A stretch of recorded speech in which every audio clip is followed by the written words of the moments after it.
আজকে আমাদের দাঁড়ানোর একটাই কারণ, আমরা প্রশাসনকে বারবার দিতেছি, চিঠি দিতেছি, স্মারকলিপি দিতেছি। আমাদের দীর্ঘ প্রায় 6 মাস যাবৎ বেতন নেই। আমরা ইতিমধ্যে দেখতেছি যে আমাদের সাথের ভাই বেতনের জন্য কষ্ট করে চিকিৎসার অভাবে মারা গেছে। আমাদের বাবা মা মারা যাচ্ছে, আমাদের সাহায্য তুলে তারপরে তাদেরকে দাফন করতে হচ্ছে। Double million offer, Walton fridge কিনে পেতে পারেন 20 লক্ষ টাকা, রয়েছে কোটি কোটি টাকার নিশ্চিত উপহার। কিন্তু অথচ আমরা রেলওয়ে থেকে প্রতিটা লোকে প্রায় 6 মাস করে বেতনের টাকা পাই।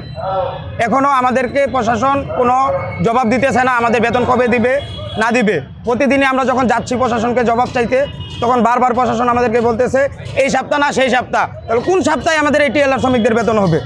আমাদের বেতন অতি দ্রুত আজকের মধ্যে দুপুর 2টার মধ্যে যদি রেলওয়ে পরিশোধ না করে, তাহলে আমরা আরও কঠোর কর্মসূচিতে দিতে বাধ্য থাকিব।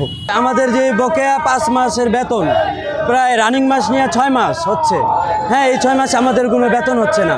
আমরা রেল ভবনে গেছি, আমাদের রেলওয়ে অফিসে গেছি, 6 তলায় কমলাপুর, ওইখানেও আমাদেরকে বলছে যে দিব, শুধু মিথ্যা আশ্বাস দিয়ে যাচ্ছে। এগুলা আমাদের যে অফিসাররা তারা বলতেছে যে দিব কিন্তু দিচ্ছে না। যেন আমাদের অফিস আছে, ডিআরএম আছে, চিফ ইঞ্জিনিয়ার আছে, হ্যাঁ, ডিএন স্যার আছে, ইএন আছে, পিডাব্লিউ আছে, সবাইকে জানাইছি। আমরা কেউ আমাদের দিকে মুখ ফিরা তাকায় না। আমরা যে 5 মাস না খায় আছি, এটা কেউ দেখে না আমাদের দিকে।